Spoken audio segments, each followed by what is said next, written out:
오늘 제12강입니다. 겨자씨, 비유, 산과 섬, 물, 구름, 비유 공부하겠습니다. 마태복음 17장 20절을 보면 겨자씨 말씀이 나옵니다. 예수님이 만일 너희에게 믿음이 겨자씨 한 알만큼만 있어도 이 산을 명하여 여기서 저기로 옮겨지리라 하면 옮겨질 것이요 또 너희가 못할 것이 없으리라 라는 말씀을 하셨습니다. 제자들에게 한 말씀인데 2000년의 제자들에게도 해당이 되고 여러분에게도 해당이 됩니다. 우리에게 해당이 됩니다. 겨자씨 한 알만큼 무엇이 믿음이? 겨자씨 아세요? 겨자씨는 1m만 떨어져도 보이지 않습니다. 너무 작은 씨입니다. 아주 작은 씨인데 아주 작은 믿음만 있어도 이 산을 명하여 여기서 저리로 옮겨지리라 라고 해석할 수가 있습니다. 아주 작은 믿음. 자, 우리 믿음을 한번 같이 볼까요? 우리 여기 남산이 있습니까? 서울에는 남산이 있고 여러분 집 주위에 산이 있을 것인데 믿음을 가지고 옮겨지라 기도하면 옮겨지겠습니까? 예, 문자적으로 성경을 보는 사람들은 아마 실족할 겁니다. 나는 작은 믿음도 없구나, 조그마한 믿음도 없구나 라고 할 것인데 여기서 겨자씨만한 믿음은 작은 믿음이 아닙니다. 작은 믿음이 아니라 살아있는 믿음, 살아있는 믿음입니다. 사람들은 겨자씨를 아주 우습게 여깁니다. 하찮게 여기고 너무 작으니까, 씨가 너무 작으니까. 근데 이 씨는 살아있습니다. 우리 사람으로 비유하면 씨, 유전인자. 너무 작잖아요. 무시할 정도로 너무 작은데 그 씨는 살아있습니다. 바로 우리라는 사람이 이 땅에 태어났습니다. 살아있는 믿음이 있으면 산과 섬을 옮긴다 했습니다. 그러면 산과 섬이 무엇일까? 산과 섬이 무엇일까? 예수님이 하신 말씀은 다 뜻이 있겠죠? 비유의 말씀이었습니다. 한번 보겠습니다. 산과 섬 비유. 또 비유로 적혀져 있는데 요한계시록 6장 12절. 내가 보니 6째 인을 떼실 때에 큰 지진이 나며 해가 종단같이 금어지고 온 달이 피같이 되며 해와 달 비유 말씀 때 배웠습니다. 해가 총단같이 검어지고 달이 피같이 된다 했습니다. 해 같은 사람, 달 같은 사람, 하나님께서 섭리하실 때 빛을 잃는다는 뜻입니다. 하늘의 별들이 무화과 나무가 대풍에 흔들려 성과 실이 떨어지는 것 같이 땅에 떨어진다 했습니다. 하늘의 별이 무수히 많듯이 이 땅에 사람을 뜻합니다. 사람들이 떨어진다는 것입니다. 혼돈이 일어난다는 것입니다. 언제? 새로운 역사가 펼쳐질 때, 구약에서 신약으로, 그리고 신약에서 성약으로 새로운 역사가 시작될 때는 별들이 혼돈을 합니다. 14절. 하늘은 종이 축이 말리는 것 같이 떠나가고. 하늘이 떠나갑니다. 어떻게 하늘이 떠나갈 수 있겠습니까? 천지개벽입니다. 하늘, 천지개벽이 일어납니다. 산과 섬이 제자리에서 옮긴다 했습니다. 산과 섬이 어떻게 제자리에서 옮길까?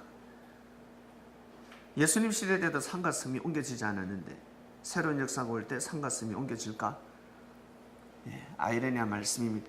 도대체 산과 섬이 무엇일까? 성경에 답이 있습니다. 요한계시록 17장 9절. 지혜 있는 뜻이 여기 있으니 곧 7 머리는 여자가 앉은 7 산이라 하였습니다. 7 머리는 여자가 앉은 7 산. 그러니까 산 7 머리는 산을 뜻합니다. 사람을 뜻합니다. 또 7 왕이라 산을 바로 왕으로 비유했습니다. 야, 저 사람 완전 산이다, 산. 이런 표현을 써보셨습니까? 일반 사람한테는 산이라는 표현을 쓰지 않습니다. 대인들에게, 큰 사람들에게 산이라는 표현을 씁니다. 야, 저 사람 산이다, 산. 꼼짝도 하지 않는 산, 사람들입니다. 산은 권위가 있습니다. 산은 너무 웅장합니다. 조그마한 동산이 아니라 여러분 산을 보면 너무 웅장하지 않습니까? 근엄합니다. 왕을 뜻합니다. 사람을 뜻했습니다. 일반 사람이 아니라 명예와 권력을 가진 사람들, 명예와 권력을 가진 사람을 산이라 표현했습니다.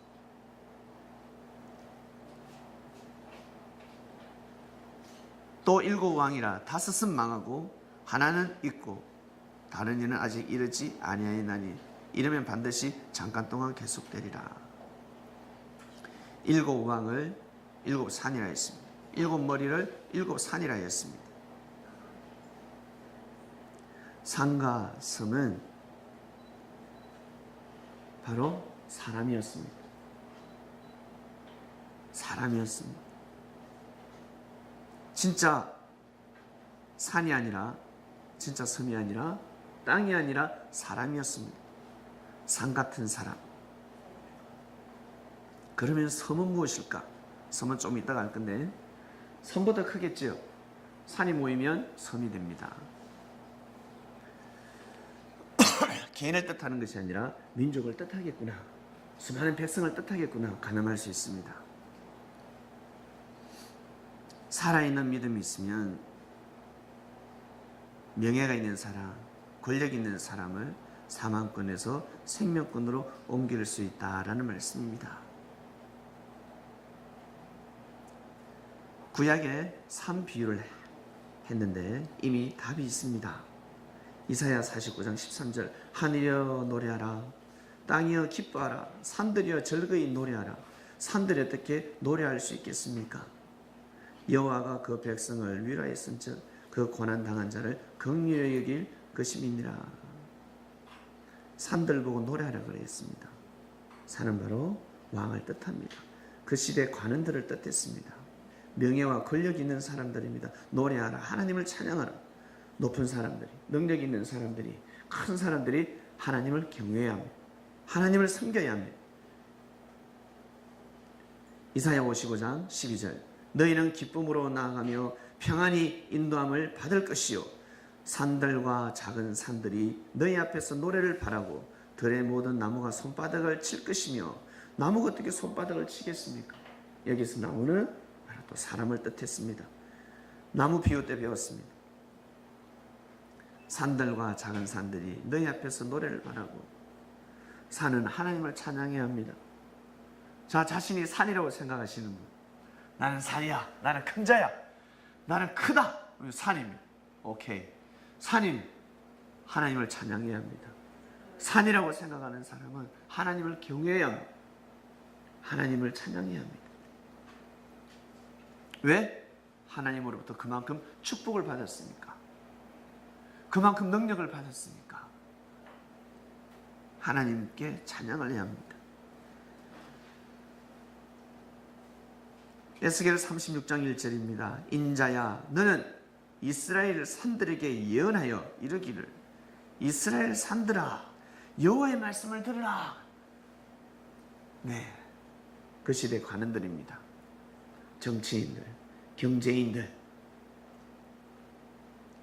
하나님의 말씀을 들으라. 너희들이 하나님의 말씀을 듣지 않으면 나라가 망한다. 정치인들이요, 권력 있는 자들이요, 물질 있는 자들이요, 하나님의 말씀을 들으라. 듣지 않으면 다 죽는다, 망한다 라는 말씀을 선포했습니다. 겨자씨만한 믿음은 살아있는 믿음입니다. 살아있으려면 어떻게 해야 되겠습니까? 우리의 믿음이 살아있으려면 어떻게 해야 되겠습니까? 바로 주님을 믿어야 합니다. 주님을 믿어야 합니다. 주님이 하시는 말씀을 믿어야 합니다. 그래야 겨자씨만한 믿음을 가질 수가 있습니다. 살아있는 믿음. 아무리 사람이 덩치가 크면 뭐합니까? 죽어있는데. 능력이 있으면 못합니까? 영적으로 죽어있는데. 살아있어야 합니다. 영적으로 살아있어야 합니다. 그러면 산과 섬을 옮깁니다. 우리 기독교 역사 산과 섬을 옮기지 않았습니까? 옮겼습니다. 2000년 동안 수많은 산과 섬을 옮겼습니다. 옮길 수 없는 산과 섬을 옮겼습니다. 천재지변이 일어났습니다. 우리나라 또한 마찬가지입니다. 우리나라도 기독교의 역사입니다. 기독교 왕국입니다. 산과 섬이 옮겨졌습니다. 신약에 비유되어 있는데 한번 볼까요? 성경은 온통 비유가 많습니다. 왜 비유를 하셨을까? 쉽게 잘 깨달으라고. 근데 무지하고 교만한 자들은 이 쉬운 말씀을 깨달을 수 없습니다. 만물을 사랑하지 않는 사람은 깨달을 수가 없습니다. 하나님께서 창조하신 만물을 사랑하지 않으면, 사람을 사랑하지 않으면 이 성경을 깨달을 수가 없습니다. 진정 하나님을 사랑한다는 것이 무엇인 줄 아십니까? 생명을 사랑한다는 것이 진정 무엇인 줄 아십니까? 뭘까? 부모가 자녀를 진정 사랑한다는 것이 무엇이겠습니까? 우리 수지 엄마가, 수지 지금 저 컴퓨터 게임도 보여주고, 그리고 옷도 사주고, 그리고 핸드폰도 사주고, 뭐 다 해줬어요. 근데 수지가 음악을 하고 싶어. 음악을 하고 싶은데 반대하는 거야. 나머지는 다 해줍니다. 옷도 사주고 여행도 보내주고 다 해줘요. 나중에 수지가 커서 뭐라는 줄 아세요? 엄마 나한테 해준 게 뭐가 있는데? 엄마 싫어! 나한테 해준 게 뭐가 있는데? 말벼락이 떨어져. 나는 사랑을 베풀었는데 인연이 미쳤나? 돌았나? 그래. 진정한 사랑이 뭔지 아십니까? 밥 사주고 옷 입혀주고 뭐 이렇게 뭐 사주고 하는 거, 그거는 두 번째 사랑이에요. 첫 번째 사랑은 무엇이냐면 그 사람을 통해서 역사하는 하나님을 믿어줘야 합니다. 하나님이 그 사람을 통해서 역사하고자 하는 섭리성이 있습니다. 수지가 음악을 하고 싶어 하면 그 음악을 믿어줘야 합니다. 다른 거 옷을 안 사줘도, 밥을 안 사줘도 수지가 음악을 하고 싶어 하는 거, 그것을 하게 해줘야 합니다. 그것이 진정한 사랑입니다. 이것이 형제 사랑입니다. 진정한 형제 사랑입니다. 하나님이 이 형제를 통해서 역사하는 하나님, 이 형제가 가지고 있는 달란트, 그것을 믿어줄 때 진정한 형제 사랑이 되는 것입니다. 그 다음 하늘 사랑이 무엇이겠습니까? 진정한 하나님의 사랑은 하나님의 보낸 자를 믿어주는 것입니다. 하나님이 내가 이를 통해서 역사하겠다라는 그 비사를 알고 그걸 믿어줘야 합니다. 그걸 믿어주면 하나님의 사랑이 되는 겁니다. 하나님의 사랑이 되어버립니다. 근데 내가 아무리 하나님을 경배하고 찬양하고 춤을 추고 노래를 부르고 전도를 하고 다니고 봉사를 하고 하나님 사랑합니다 하는데 하나님의 보낸 자를 앞에 보고 핍박하고 돌을 던지면 이것은 순천자가 아니라 역천자로 기록이 되어버립니다. 이것이 바로 지난 섭리였습니다. 그래서 예수님이 뭐라 하셨습니까? 주여 주여 주여 주여 주여 주여 이러면 내가 나중에 너 모른다 라고 하죠. 난 너 몰라. 날 믿어줘야지. 네가 정녕 나를 주로 생각한다면 믿어줘야지. 함께 해야지. 이것을 사랑으로 봅니다. 이것은 하나님의 사랑과 형제의 사랑, 잘 뜻을 잘 하셔야 합니다. 나머지 입혀주고 먹여주고는 두 번째입니다. 첫 번째가 너무 중요합니다. 신약에도 이미 답이 있고 구약에도 이미 답이 있었습니다. 산과 섬이 무엇인지 답이 있었고, 그래서 예수님은 구약에 율법에 다 적혀져 있으니까 겨자씨만한 믿음이 있으면 산과 섬을 옮긴다라고 말씀을 한 겁니다. 그럼 척 알아들어야지. 근데 못 알아듣습니다. 또 신약에 기록이 되어 있습니다. 볼까요? 누가복음 3장 4절. 선지자 이사야의 책에 쓴 바 광야에 외치는 자의 소리가 있어 가로되 너희는 주의 길을 예비하라. 그의 첩경을 평탄케 하라. 누가 외쳤습니까? 세례요한이가 외치고 있습니다. 모든 골짜기가 메어지고 모든 산과 작은 산이 낮아지고 굽은 것이 곧아지고 험한 길이 평탄해질 것이요. 네.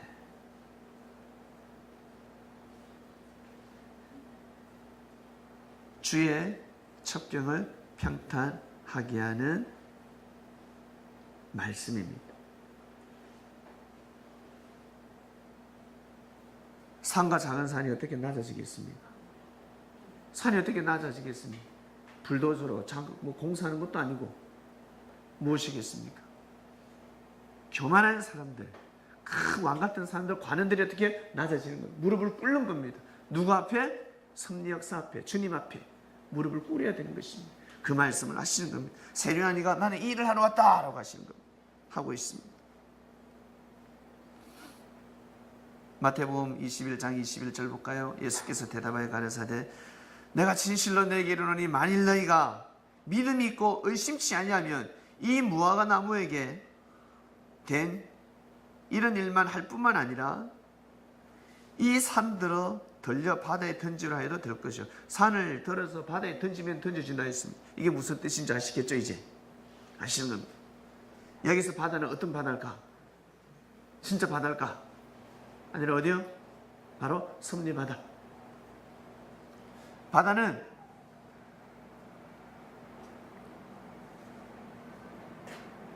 육적인 바다가 있고 영적인 바다가 있는데 육적인 바다는 이 세상을 뜻합니다. 우리가 살아가는 세상, 환난과 풍파. 그 다음에 영적인 것은 바다는 다른 말로 바로 메시아를 뜻합니다. 바다는 오염되지 않습니다. 그 더러운 물도 바다에 들어가면 정화됩니다. 바다에는 각종 보물들이 다 있습니다. 바다가 없으면 존재할 수 없습니다. 바다를 바로 메시아라고 뜻합니다. 메시아로 뜻하기도 합니다. 그래서 우리가 직접 바다에 가면 어떻습니까? 바다를 보면 와 광활하지 않습니까? 바다가 무시무시하고 바다가 없으면 살 수가 없습니다. 바다에서 모든 각종 우리가 그 해산물, 물고기, 그 천연자연이 다 있습니다. 바다를 통해서 우리는 생존해 가고 있습니다. 사람들. 하나님의 권능을 뜻합니다. 메시아를 뜻합니다.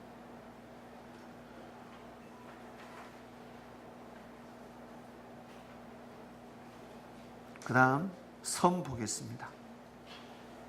이사야 41장 1절 섬들아 내 앞에서 잠잠하라. 민족들아 힘을 새롭게 하라. 가까이 나오라. 그래하고 말하라. 우리가 가까이 하여 서로 변론하자. 섬들아 내 앞에서 잠잠하라. 민족들아 힘을 새롭게 하라. 섬은 바로 민족입니다. 41장 5절 섬들이 보고 두려워하며 땅끝이 무서워 떨며 함께 모여와서 섬이 두려워한다고 합니다. 섬이 왜 두려워할까? 지진이 날까 봐서 민족이 두려워하고 있습니다. 쳐들어오니까 원수의 나라들이 쳐들어오니까 무서워하고 있습니다. 49장 1절 섬들아 나를 들으라. 원방 백성들아 귀를 기울이라. 섬들아 내 말을 들으라 뜻입니다. 여호와께서 내가 태에서 나옴으로부터 나를 부르셨고 내가 어미 복중에서 나옴으로부터 내 이름을 말씀하셨음이며 백성들아 민족들아 여호와의 말씀을 들으라. 하나님의 말씀을 들으라. 진리를 중심하도록 하라 라는 말씀입니다. 산과 섬은 사람을 뜻했습니다. 큰 사람을 산으로 비유했고 산이 모여서 섬이 됩니다. 섬은 민족을 뜻합니다. 겨자씨만한 믿음이 있으면 산과 섬을 옮깁니다. 어디로? 생명권으로. 이 대한민국은 겨자씨만한 믿음이 있었습니다. 우리나라 1950년도에 이 땅은 피바다가 되었습니다. 그런데 우리가 겨자씨만한 믿음을 가지니까 살아있는 믿음을 가지니까 어떻게 됐습니까? 너무 잘 살게 됐잖아요. 세계에서 기적이랍니다. 기적이다. 저 대한민국은 정말 기적이다. 산과 섬이 옮겨졌습니다. 사망권에 있는 산과 섬이 생명권으로 옮겨졌습니다. 믿음이 있었기 때문에 그렇습니다. 자, 이제 물 비유로 넘어갑니다. 요한복음 4장 1절.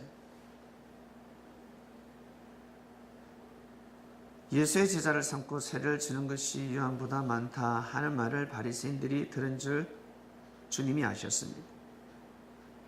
세례한다 세례를 많이 주었는데 예수님이 세례를 더 많이 주셨습니다.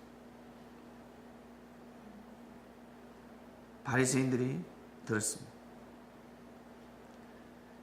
예수님이 친히 세례를 주신 것이 아닙니다. 예수님은 물 세례를 주시지 않으셨습니다. 제자들이 주었습니다. 제자들이 준 것이다. 유대를 떠나서 다시 갈릴리로 가실새 사마리아로 통해야 하겠는지라. 사마리아에 있는 수가라 하는 동네에 이르시니 야곱이 그 아들 요셉에게 준 땅이 가깝고 거기 또 야곱의 우물이 있더라. 예수께서 행로에 권하여 우물 곁에 그대로 앉으시니 때가 제6시쯤 되었더라. 이에 제자들이 먹을 것을 사러 동네에 들어갔습니다. 제자들이 먹을 것을 동네에 사러 갔습니다. 지난 시간에 오병이어 공부했습니다. 오병이어가 진짜 문자적 그대로 일어났더라면 제자들은 동네에 떡을 사러 갈 필요가 없습니다. 말씀의 떡이었다는 것입니다. 제자들이 먹을 것을 사러 동네에 들어갔습니다. 사마리아 여자가 가로되 당신은 유대인으로서 어찌하여 사마리아 여자인 나에게 물을 달라 하나이까. 예수님이 여인에게 물을 달라 했습니다. 사마리아라는 지역에서 어떤 여인을 만났습니다. 이 여인의 이름은 모릅니다. 이 여인의 이름이 누군지를 모릅니다. 사마리아 우물에서 지금 한 여인을 만났습니다. 사마리아는 북이스라엘의 수도였습니다. 남유다의 수도는 예루살렘이고 북이스라엘의 수도는 사마리아였습니다. 어찌하여 당신이 나에게 물을 달라 하나이까. 유대인들은 사마리아인들과 상종치 않았는데 예수께서 대답하여 가라사대 네가 만일 하나님의 선물과 또 네게 물을 좀 달라 하는 이가 누구인 줄 알았다면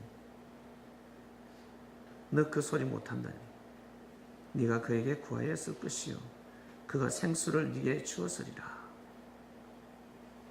그 여자가 주여, 이때는 예수님을 진짜 주님이라 하는 것이 아니라 주여, 주인 주차를 써서 주인 날이 그런 뜻입니다. 날이 물길을 걸어도 없고 이 길을 걸어도 없고 이 우물은 깊다. 어디서 이 생수를 얻겠습니까? 우리 조상 야곱이 이 우물을 우리에게 주었고 또 여기서 자기와 자기 아들들과 짐승이 다 먹었으니 당신이 야곱보다 더 크니까. 아브라함의 하나님, 이삭의 하나님, 야곱의 하나님. 아브라함의 하나님, 이삭의 야곱의 하나님은 엄청 많은 하나님으로부터 은혜를 받았습니다. 당신이 야곱보다 하나님으로부터 더 큰 은혜를 받았습니까? 라고 이야기하는 겁니다. 당신이 아브라함, 이삭, 야곱보다 더 큰 하나님의 은혜를 받았습니까? 왜? 예수님이 지금 하나님의 말씀을 전하고 있으니까. 당신이 더 큰 말씀을 받았습니까? 하나님 대해서 정말 더 잘 알고 있습니까? 물어봅니다. 예수께서 대답하여 가라사대 이 물을 먹는 자는 다시 목마르니와 야곱이 먹었던 물을 주는 물을 먹으면 목마른데 내가 주는 물을 먹는 자는 영원히 목마르지 아니하리니 나의 주는 물은 그 속에서 영생하도록 솟아나는 샘물이 되리라. 기가 막힌. 야곱이 주는 물을 먹었을 때는 다 목마르다 했습니다. 또 물을 길러 와야 되고 또 물을 길러 와야 되는 내가 주는 물을 먹으면 영원히 목마르지 않는다. 여자가 가로되 주여 날이 이런 물을 내게 주사 목마르지도 않고 또 여기 물 길러 오지도 않게 하옵소서. 이제 점점 말씀이 깊어지기 시작합니다. 이제 구하잖아요. 이제 답답합니다. 참 이 여인은 예수님한테 구했으니까 천만다행이지, 사꾼 목자한테 구했으면 사기당합니다. 항상 구하는 자가 사기를 당합니다. 사기도 꼭 없는 사람이 사기를 잘 당합니다. 왜? 답답하니까, 갈급하니까. 사기당하는 사람들의 첫 번째 성향이 답답할 때, 발등에 불 떨어졌을 때. 그래서 발등에 불 떨어졌을 때 항상 둘러가야 합니다. 옛말이 있습니다. 발등에 불 떨어 급할수록 둘러가라. 한 발짝 뒤로 물러서라. 막 돈이 필요합니다. 돈이 너무너무 필요해요. 그 옆에서 어떻게 해? 야, 내가 돈 빌려줄게. 덜썩 돈 받았습니다. 이자가 넘쳐납니다. 꼭 없는 사람이 사기를 당합니다.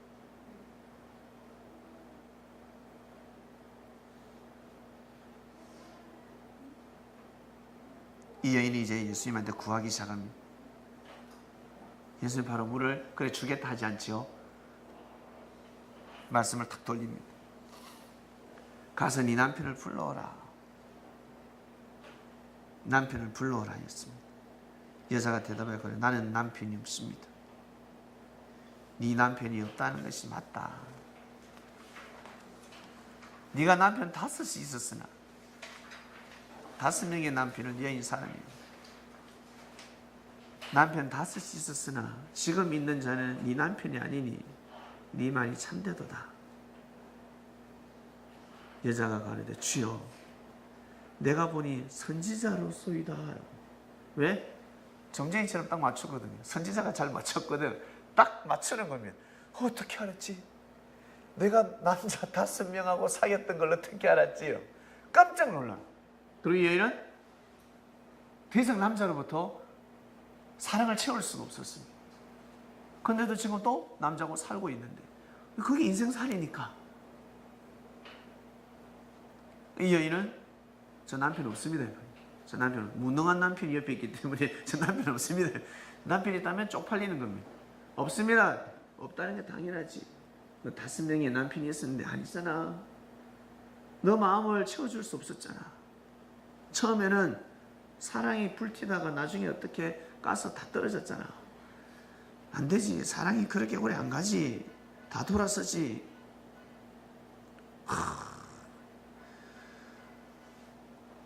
나리는 선지자입니다. 선지자입니다. 라고 이야기합니다. 그러면서 이 여인이 평소에 궁금했던 질문을 합니다. 우리 조상들은 제가 한 가지 여쭤보고 싶습니다. 정말 궁금한 게 있습니다.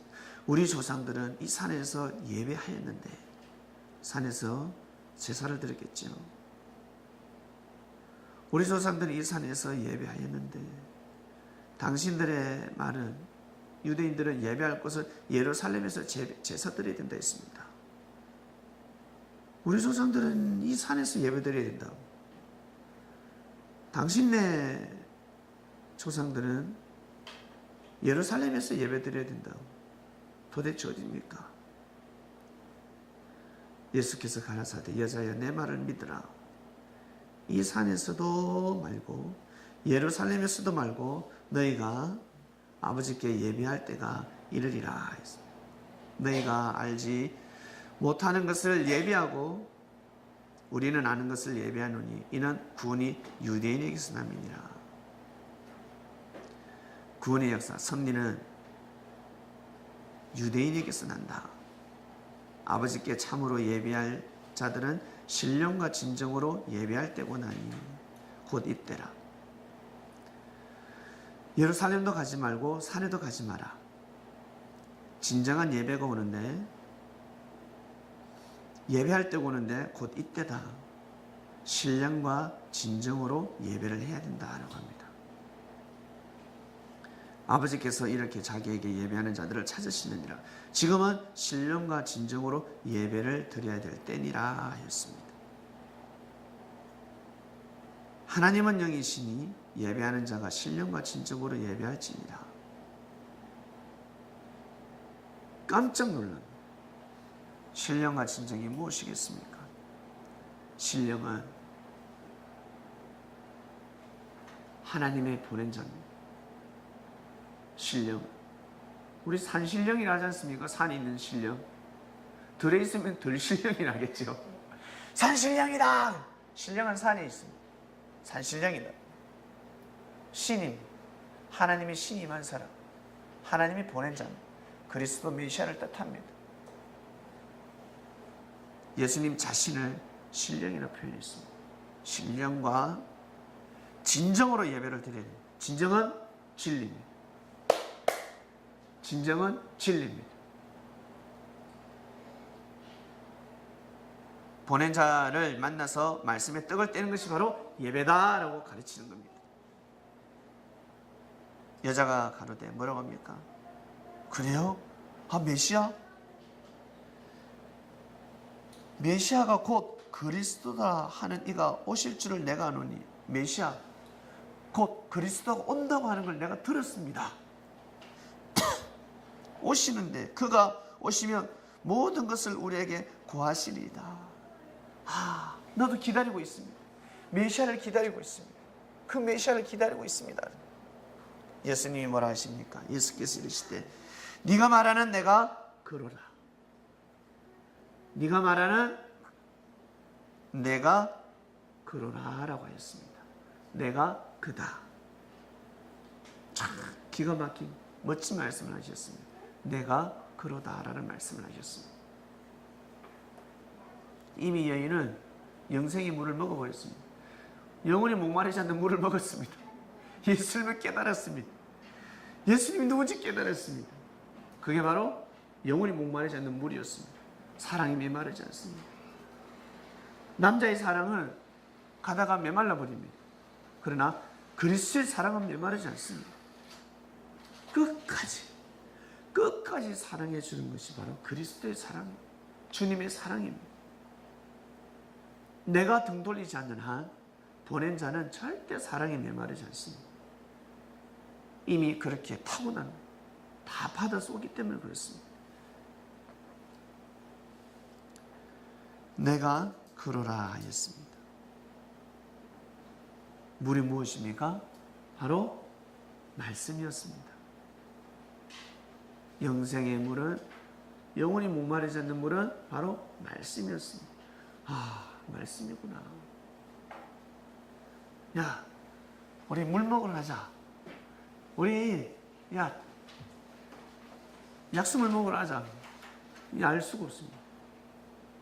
고척동에 물 좋은 데 있다더라. 물 한잔 하러 가자. 뭐날 지하철에서.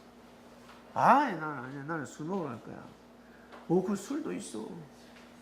포도주 끝내줘 가자. 수요일마다 먹어.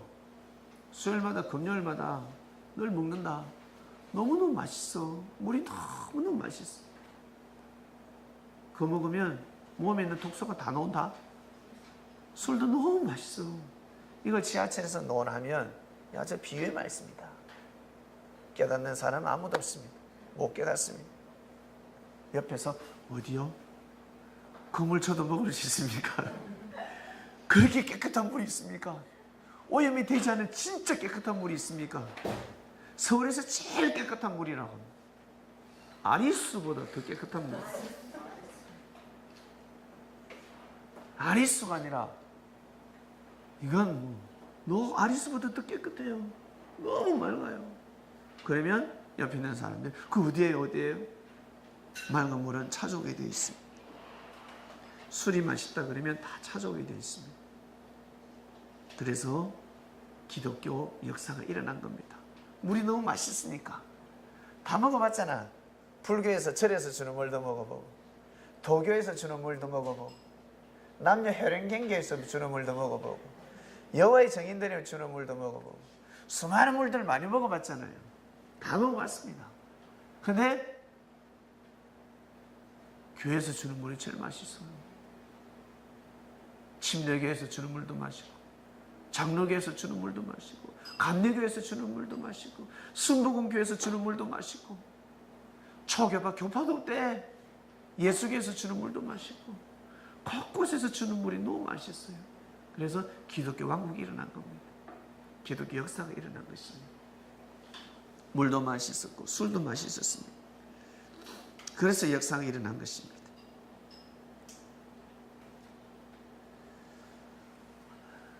네, 이 여인은 주님을 만났습니다. 이 여인을, 사마리아 여인을 생각하면 제가 생각이 나요. 꼭 저 같습니다. 제가 주님을 만난 것처럼. 물론 저는 기다리진 않았지만 참 인생을 행복하게, 인생을 즐겁게 잘 살고 싶었는데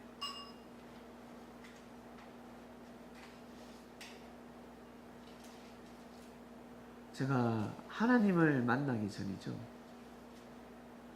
그때는 제가 주님을 못 만났으니까, 그때는 하나님을 만났으니까, 하나님을 만나기 한 몇 개월, 한 1년 전에 제가 쓴 일기가 있습니다.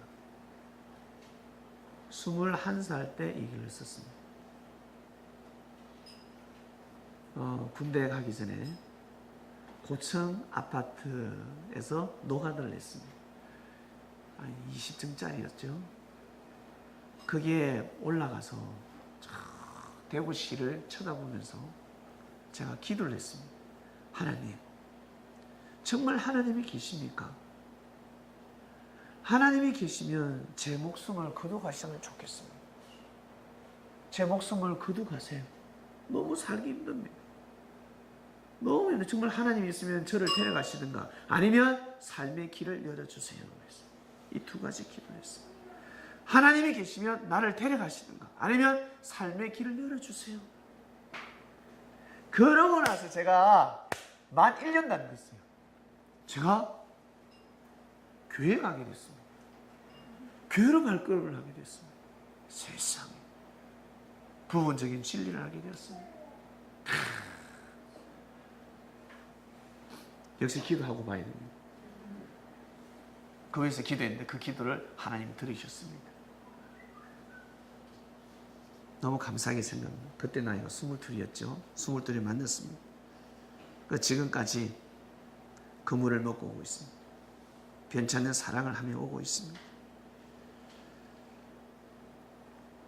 이제는 구름배입니다. 오늘 마지막 말씀.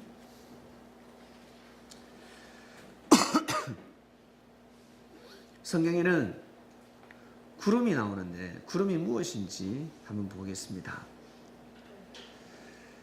잠언서 25장 14절에 보면 선물한다고 거짓말 자랑하는 자는 비없는 구름과 같다 했습니다. 거짓말하는 사람 있죠? 그래 내가 사줄게. 내가 맛있는 거 사줄게. 야야 사줄게. 선물해줄게 하고 안 해주면 거짓말입니다. 거짓말장입니다. 거짓말장이. 거짓말장이보다 한 수 더 위가 누군 줄 아세요? 사기꾼. 잘하네. 사기꾼이야. 사기꾼. 거짓말보다 한 수 더 위가 사기꾼입니다. 도둑놈보다 더 한 수 위가 누굽니까? 강도입니다. 강도가 더 죄가 큽니다. 도둑보다. 도둑은 살짝 물건 훔쳐가지만 강도는 사람을 해야 합니다. 거짓말 또한 마찬가지입니다. 거짓말하고 사기치는 거와 다릅니다. 한 수 위입니다. 사기꾼이. 선물한다고 거짓 자랑하는 자는 비없는 구름과 같다 했습니다.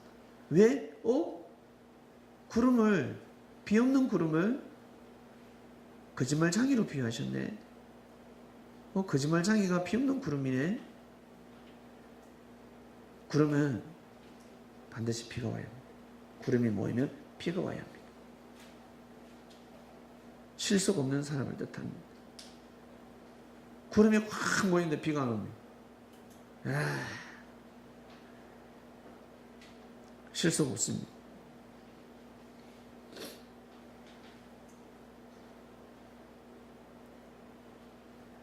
구름을 사람으로도 비유하는구나. 호세아 6장 14절.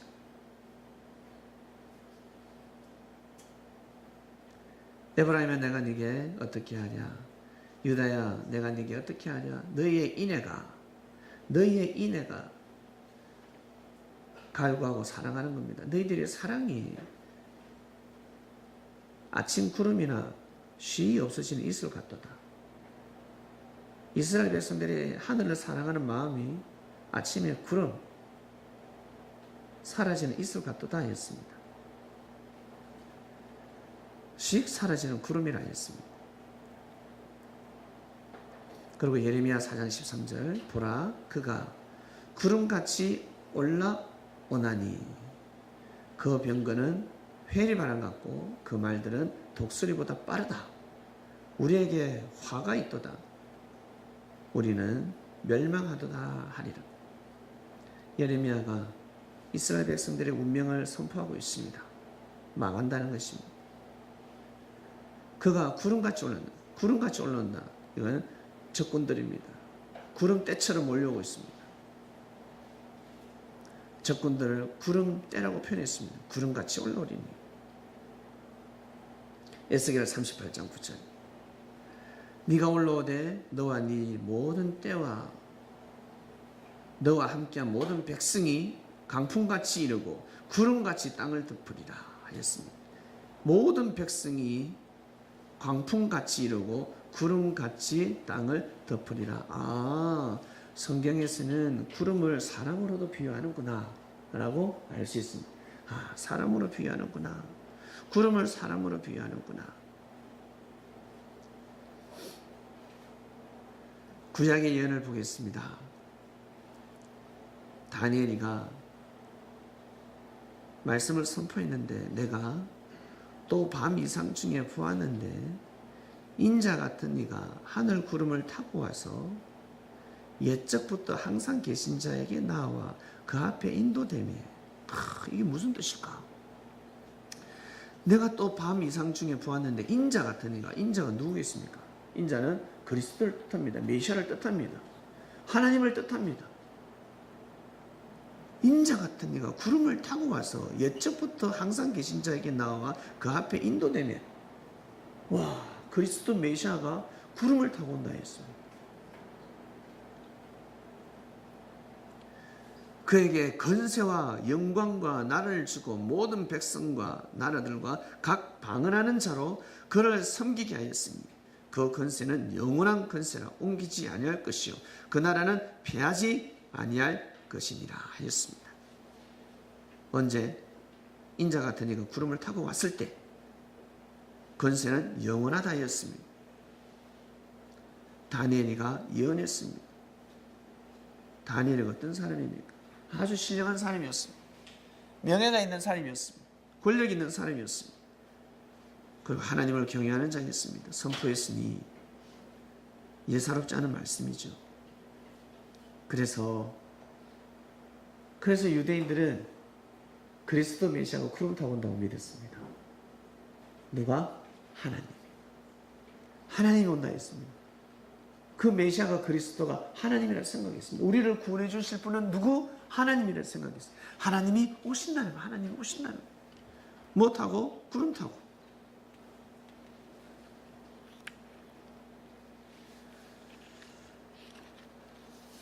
반면에 이사야 선지자가 또 예언을 했는데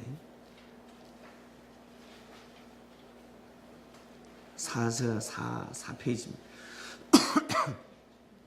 이사야 7장 14절 그러므로 주께서 친히 징조를 너희에게 주실 것이라. 보라, 처녀가 잉태하여 아들을 낳을 것이요 그 이름을 임마누엘이라 하리라 하였습니다.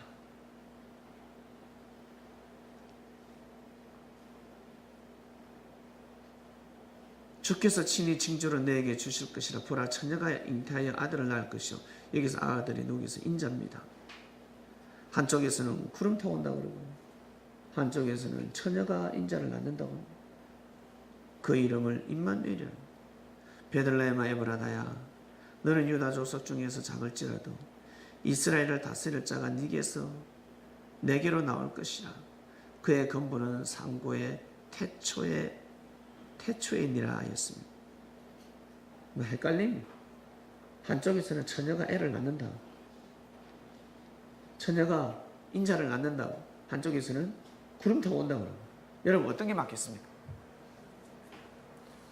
둘 중에 하나 고르세요. 두 개 다 고르든지. 좋은 자매가 아니라 좋은 형제.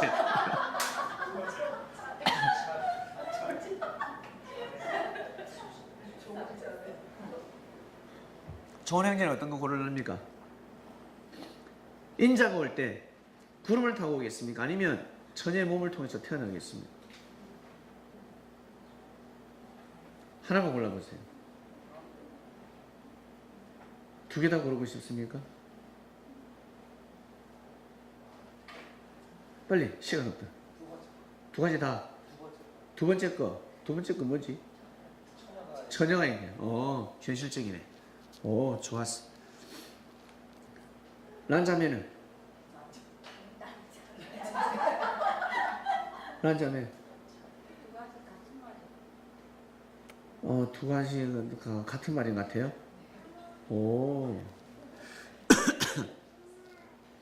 자, 봅니다.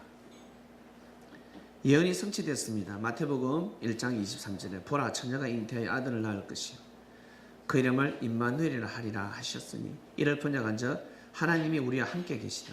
임마누엘이라는 뜻은 하나님이 함께 계시다. 누가 태어났습니까? 예수님이 태어나신 겁니다. 예수님이 태어나셨습니다.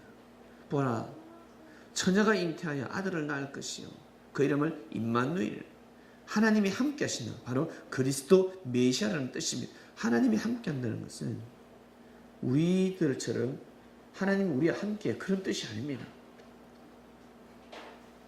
하나님이 함께 합니다. 하나님이 임했습니다.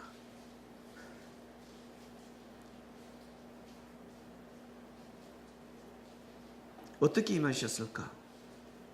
어떻게? 자, 보겠습니다. 이사야 11장. 이사야가 또 예언했습니다. 정확하게 예언했습니다. 이새의 줄기에서 한 싹이 난다 했습니다. 그 뿔에서 한 가지가 나서 결실하고 여호와의 신 지혜, 총명, 모략, 재능, 지식, 여호와를 경외하는 신이 그 위에 강림합니다. 그가 여호와를 경외함으로 즐거움을 삼고 눈에 보이는 대로 판단치 심판치 않고 귀에 들리는 대로 판단치 않습니다. 공의로 빈핍한 자를 심판하고 정직으로 세상에 겸손한 자를 판단하고 그 입술의 막대기로 세상을 치고 입술의 기운으로 악인을 죽입니다. 공의로 그 허리띠를 삼으며 성실로 몸의 띠를 삼습니다. 그때에 언제? 이새의 줄기에서 한 싹이 날 때. 이새의 줄기에서 한 싹이 난데 누굽니까? 이새의 아들이 다윗입니다. 다윗은 솔로몬을 낳고 그들을 뜻하는 것이 아닙니다. 이새의 줄기에서 예수 그리스도가 나셨습니다. 예수 그리스도가 나셨습니다. 예수님이 오실 때 일이 어린 양 함께 거하고 표범이 어린 염소가 함께 눕고 송아지와 어린 사자 살찐 짐승이 함께 어린아이에게 끌려다니고 암소와 곰이 함께 묻고 그것들의 새끼가 함께 움떠리고 사자가 소처럼 풀을 뜯어먹고 젖먹는 아이가 독사의 구멍에서 장난하며 젖된 어린아이가 독사의 굴에 손을 넣을 것이라. 나의 거룩한 상 모든 곳에서 해됨도 없고 상함도 없을 것이니 이는 물이 바다를 덮음같이 여호와를 아는 지식이 세상에 충만할 것입니다. 동물 천국이 아닙니다. 동물 비유 때 배웠습니다. 동물이 아니라 바로 사람이었습니다. 뱀 같은 사람, 이리 같은 사람, 표범 같은 사람, 염소 같은 사람, 송아지 같은 사람, 암소 같은 사람, 곰 같은 사람, 사자 같은 사람, 이러한 사람들이 서로 하나가 된다는 뜻입니다. 그래서 주님의 제자들은 하나가 되었습니다. 이상세계를 이룬다는 뜻입니다. 한쪽에서는 구름 타고 온다. 한쪽에서는 처녀가 애를 낳는다 했는데 예수님은 이새의 줄기에서 태어나셨습니다. 그러면 구름 타고 온다. 구름이 도대체 무엇일까? 구름이 무엇일까? 자, 이제 구름을 풀어주십니다. 마태복음 24장 29절. 그날 환난 후에 적시 해가 어두워지며 달이 빛을 내지 아니하며 별들이 하늘에서 떨어지면 하늘의 권능들이 흔들리리라. 해달별 비유 때 배웠습니다. 해가 진짜 해가 아니라 해 같은 사람들, 제사장들, 바리새인들, 달들의 빛을 내지 아니하며 달은 누굽니까? 해의 빛을 받아서 먹고 사는 사람들입니다. 해를 증거하는 사람들입니다. 서기관들, 율법사들입니다. 별들이 하늘에서 떨어진다. 별들은 성도들입니다. 성도들이 혼돈을 하기 시작합니다. 언제? 그날 때, 섭리가 시작될 때, 새로운 역사가 시작될 때.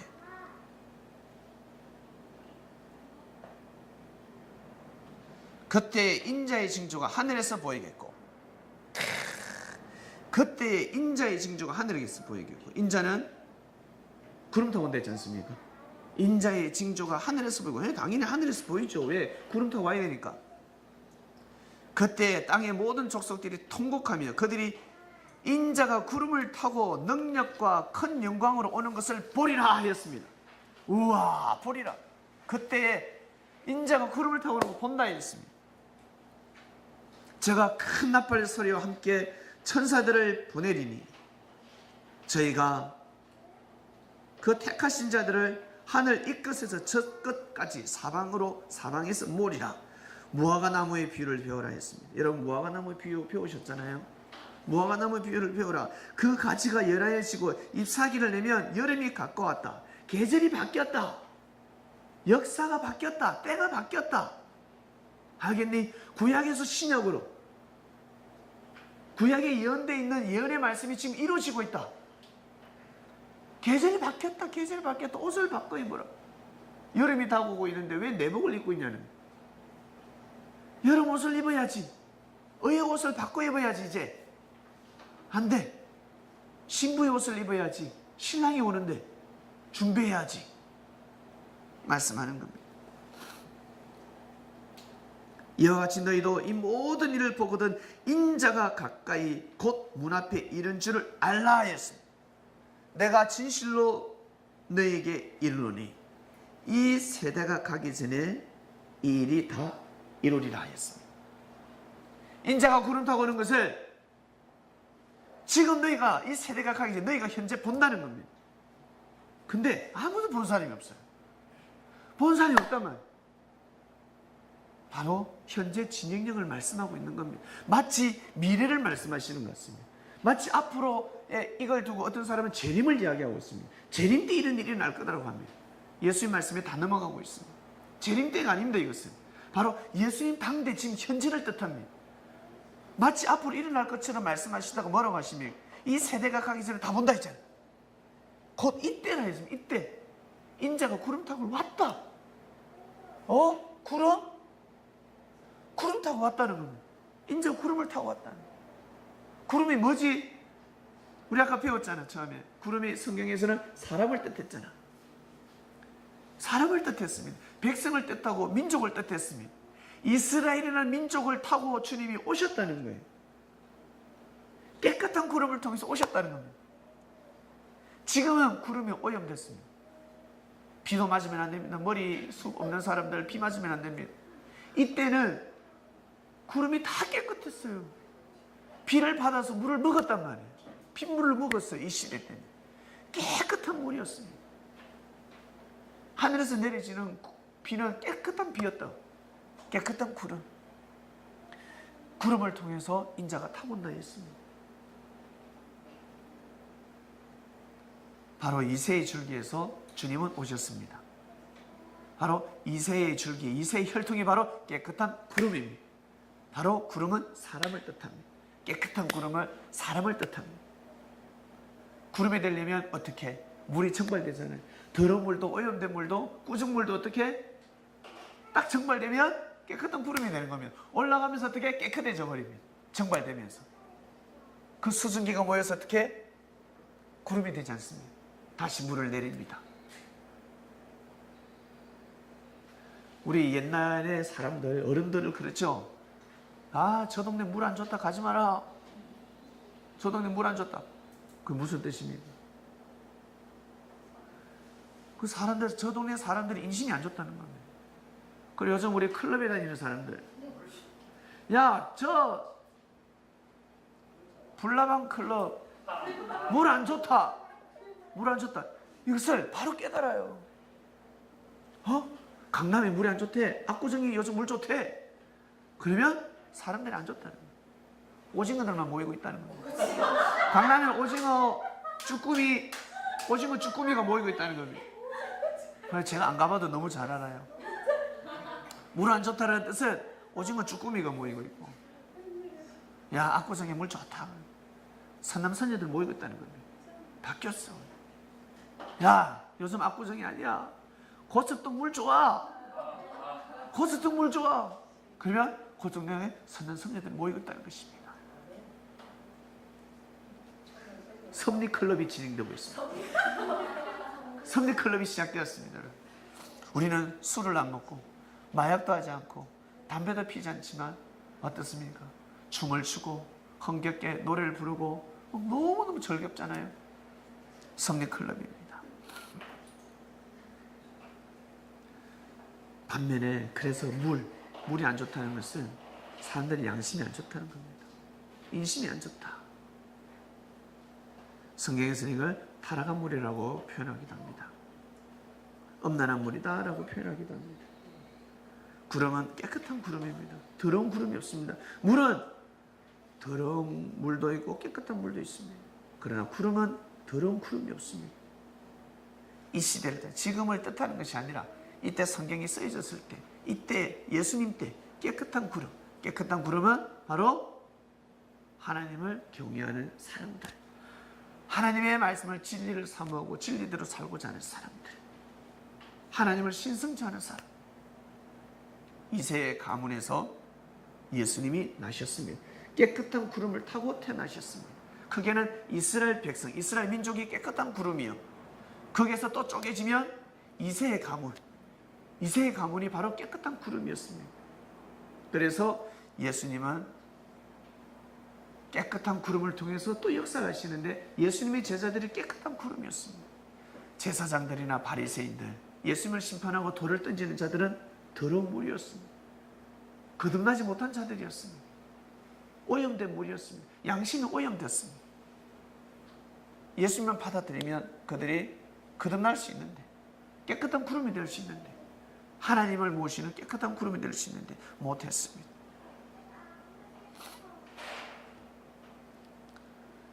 이제 구름이 무엇인지 아셨습니까? 여러분, 구름이 되시길 바랍니다. 주님을 모시는 구름이 되시길 바랍니다. 깨끗한 구름이 되면 주님께서 여러분들을 타십니다. 함께 하십니다. 신약에 이미 답이 있었습니다. 히브리서 12장 1절.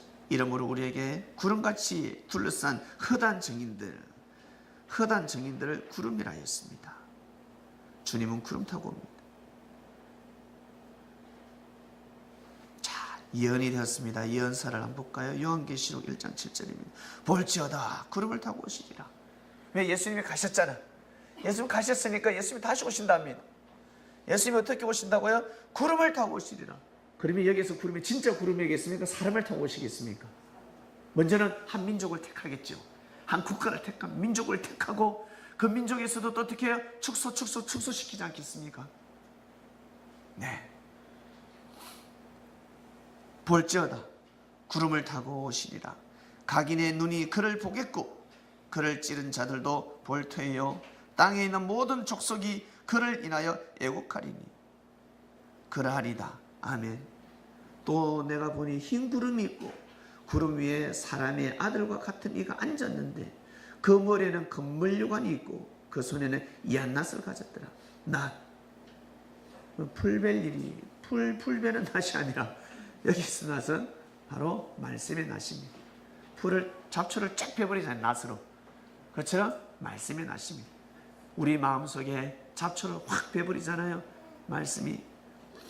또 다른 천사가 성전으로부터 나와 구름 위에 앉은 이를 향하여 큰 음성으로 외쳐 가로되 네 낫을 휘둘러 거두라. 거둘 때가 이르러 땅의 곡식이 다 익었음이로다. 여기에서의 곡식이 진짜 곡식이 아니겠지요. 바로 준비되고 예비된 자들입니다. 알곡들입니다. 구름 위에 앉으신 이가 낫을 땅에 휘두름의 곡식이 거두어지리라. 예, 이러한 역사가 반드시 일어납니다. 구약에서는 하나님이 오신다 했습니다. 하나님이 온다 했는데 하나님 오시지 않고 하나님은 예수님을 통해서 역사하셨습니다. 예수님을 통해서 하나님의 말씀을 선포하셨습니다. 예수님이 깨끗한 구름이었습니다. 확대시키면 예수님의 가문이 깨끗한 구름이었고, 더 확대시키면 이스라엘 백성들이 깨끗한 구름이었습니다. 그리고 우리 기독교는 이제 예수님을 기다리고 있습니다. 예수님이 다시 오신다. 예수님이 다시 오신다. 하나님은 영이시니 예수님을 통해서 역사하셨습니다. 예수님을 타셨습니다. 주님은 영이시니 반드시 사람을 타지 않겠습니까? 주님은 영이십니다. 깨끗한 구름을 반드시 타십니다. 주님 또한 오셔서 역사하실 때 사람을 타십니다. 많은 민족 중에, 수많은 민족 중에 깨끗한 민족을 뽑겠죠. 어떤 민족이겠습니까? 주님을 기다리는 민족, 예수님을 기다리는 민족. 거기에서 또 사람을 뽑고 뽑으실 것입니다. 그리고 주님이 전하신 말씀을 또 말씀을 선포하십니다. 그 말씀이 선포되어야 섭리가 시작됩니다. 새로운 그리스도의 역사가 시작되는 것입니다. 예수님을 만나지 않고서는 언제나 하나님을 알 수가 없습니다. 하나님이 어떤 분인지 알 수가 없습니다. 그리고 주님이 선포하는 말씀, 재림 때에 선포되어야 될 말씀, 그 말씀을 듣지 아니하고서는 진짜 예수님이 그리스도 메시아 어떤 분인지 알 수가 없습니다. 예수님이 어떤 말씀을 전했는지 알 길이 없습니다. 계속해서 기다려야 합니다. 예수님이 구름 타고 온다 또 기다려야 합니다. 그러다가 그냥 갑니다. 여러분 깨끗한 구름이 되셔서 하나님을 모시길 바랍니다. 깨끗한 구름이 되셔야 합니다. 사도행전 1장 11절 가로되 갈릴리 사람들아 어찌하여 서서 하늘을 쳐다보느냐 너희 가운데서 하늘로 올라오신 이 예수는 하늘로 가심을 본 그대로 오리라 했습니다. 이것을 또 못 풉니다. 예수님 구름 타고 갔으니까 구름 타고 오겠네 라고 합니다. 예수님은 말씀이었습니다. 예수님이 영으로 가셨으니 영으로 오십니다. 요한복음 1장 14절 말씀이 육신이 되어 우리 가운데 거하시니 우리가 그 영광을 보니 아버지의 독생자의 영광이요 은혜와 진리가 충만하더라. 여러분 말씀이 육신화 되시길 바랍니다. 말씀을 받아들여야 하나님의 영광을 알 수가 있습니다. 하나님의 은혜가 진리가 충만할 수 있습니다. 그러지 아니하고서는 내가 깨끗한 구름이 되지 않고서는 절대 하나님의 은혜를 느낄 수가 없습니다. 깨끗한 구름이 되어야 합니다.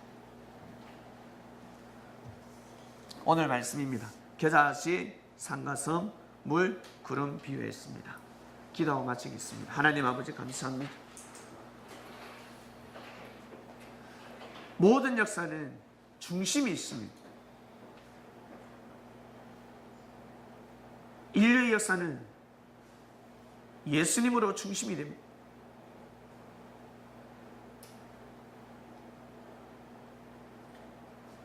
유대 땅에 잠시 머물다가 잠시 발걸음을 하다가 가셨는데 어찌 이 역사가 사라지지 아니하고 무너지지 아니하고 겨자씨의 역사가 되었습니다.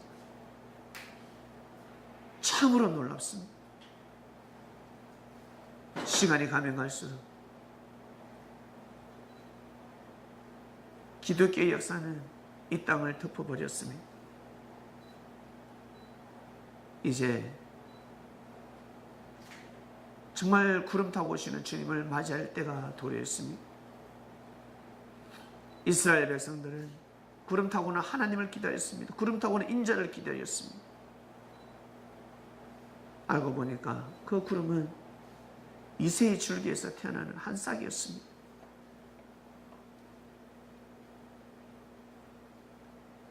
수많은 사람들이, 민족들이 예수님이 구름 타고 오는 것을 기다리고 있습니다. 우리 이전에 수많은 사람들이 예수님이 구름 타고 오실 것이다 기다리다 다 흙으로 돌아가 버렸습니다. 그런데 우리가 얼마나 복된 일인지, 기다리는 믿음, 기다리는 신앙의 삶이 아니라 깨끗한 구름이 되어서 주님을 모시고 삶을 살아가는 귀한 인생이 되게 하심에 진심으로 감사함을 드립니다. 지금은 구름이 몽골몽골 조그만한 몽골몽골 구름입니다. 근데 깨끗합니다. 창명교회 구름, 인구름 불과 얼마 되지 않습니다. 그러나 겨자씨의 역사가 시작이 되었습니다. 이 몽골몽골한 구름이 거대하고 창대한 구름이 되어 주님을 모시는 귀한 역사가 일어날 줄로 믿습니다. 오늘 말씀에 떡을 떼었으니 이 말씀을 자기 걸로 삼아서 성경을 오해하고 하나님을 오해하는 자들이 있습니다. 그들에게 선생이 되어서 가르치는 선생들이 되게 해 주시옵소서. 감사를 드리며 주님의 이름으로 기도드립니다. 아멘.